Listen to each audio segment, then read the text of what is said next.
और मेरी जिंदगी थम सी गई है।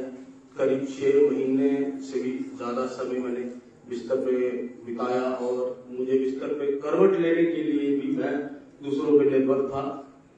उसके बाद मैं मेरे जो परिवार थे, मेरा दोस्त, सब मेरे से उम्मीदें छोड़ चुके थे और मैं बिल्कुल हार मानने की कगार पे था।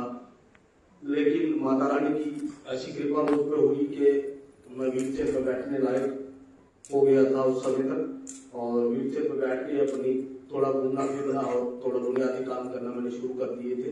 लेकिन मैं वो शख्स नहीं था जो पहले था, क्योंकि मैं व्हीलचेयर पे आ चुका था और एक विकलांग व्यक्ति था। तो मेरी हिम्मत जवाब देने लगी थी, लेकिन फिर ऐसा भगवान की माता रानी की कृपा हुई कि मैं थोड़ी सी हिम्मत जुटा के मैंने एक छोटा सा सेंटर अपना मोबाइल रिचार्ज का अपने घर के पास ही खोल लिया और उससे थोड़ी बहुत कमाई करने लगा। और ये करते करते मेरी जिंदगी के 4 साल गुजर गए, लेकिन मैं वही था, मेरी जिंदगी थम सी गई थी। तो उसके बाद 2017 में जब मेरी मुलाकात मेरे कोच श्री कुलदीप कुमार वेदवान जी से हुई, तो उन्होंने मुझे बताया कि आप व्हीलचेयर पे बैठ के बहुत कुछ हासिल कर सकते हो जिंदगी में। तो उन्होंने मुझे तीरंदाजी के लिए मोटिवेट किया और मेरे अंदर एक तीरंदाजी का सपना बोया, और उस सपने का नतीजा कि मैं आज आप लोगों के सामने हूँ। तो वो मुझे श्री माता वैष्णो देवी श्राइन बोर्ड में जो आर्चरी अकेडमी चलाई जा रही है उसमें मुझे वो लेके गए, और वहां मैंने पहली बार देखा कि तीरंदाजी कैसे खेली जाती है। और जुलाई 2017 को मैंने पहली बार धनुष अपने हाथ में लिया था। उसके बाद मुझे अच्छी तरह याद है कि जब मैं 2017 में ही अगस्त में तेलंगाना सिकंदराबाद में अपनी पहली जो मेरी तीरंदाजी प्रतियोगिता थी वहां पे मैं गया था, और वहां जब मैं खेला तो मेरे बहुत सारे तीर जो थे वो टारगेट पे नहीं लगते थे, मिस टारगेट से बाहर निशाने पे एक भी नहीं लग रहा था। तो वहां पे मेरे कोच ने मुझे और ज्यादा मोटिवेट किया कि तुम्हें हार नहीं माननी है, जिंदगी में आगे बढ़ना है। तो वो चुनौतियों का सामना करते करते और अभ्यास करते करते 2018 में जब मैं वर्ल्ड रैंकिंग टूर्नामेंट चेक रिपब्लिक के लिए ट्रायल्स देने गया था, तो अपने देश में पहला गोल्ड था।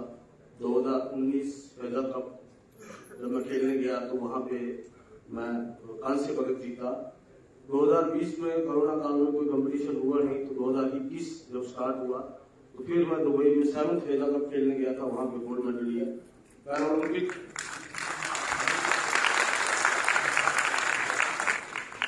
पैरालंपिक में खेला क्योंकि पहला पैरालंपिक था, काफी बड़ा इवेंट था मेरे लिए, और वहां पे मैं 6ठे स्थान पे रहा।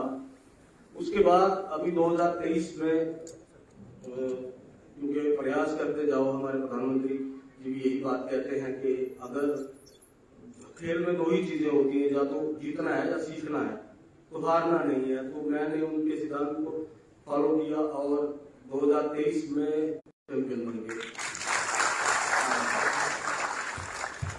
ये जो मेरी सफलता आज मैं आप लोगों के साथ साझा कर रहा हूँ, इसका सबसे बड़ा श्रेय मैं अपने कोच को श्री कुलदीप कुमार वेदवान जी को देता हूँ। और इसके साथ साथ क्योंकि ये सफलता आसानी से नहीं मिलती है, उसके लिए काफी सारे असंख्य चुनौतियों का आपको सामना करना पड़ता है। तो मुझे भी ऐसी काफी सारी चुनौतियां आई, क्योंकि ऑटो वाले को देने के लिए मेरे पास पैसे नहीं होते थे, तो मैं वही खाना खा के वही आराम करता था, और शाम के सेशन की प्रैक्टिस करने के बाद शाम को एक ही बार घर आता था।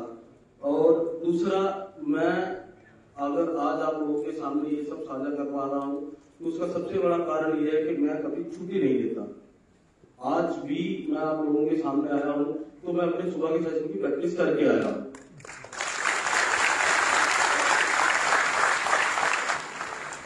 और मैं मेरा एक छोटा सा, अभी मेरी कहानी पूरी नहीं हुई है, लेकिन आप सब लोग जो मेरी बातें सुन रहे हैं, मेरा आप सबसे एक छोटा सा सवाल है कि आप में से कितने लोग जो है वो स्पोर्ट्स से जुड़े हुए हैं?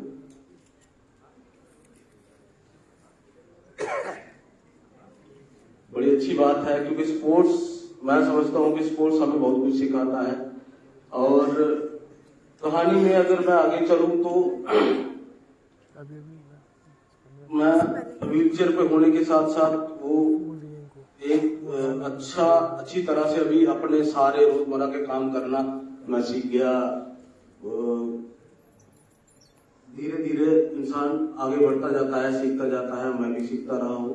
क्या कमजोरियां हैं, आप किस चीज में कम हो, मेरा ये मानना है कि कमी किसी में नहीं होती है, बस हिम्मत और मेहनत की जरूरत होती है। आप अगर हिम्मत और मेहनत करेंगे तो आप अपना सपना पूरा कर पाएंगे।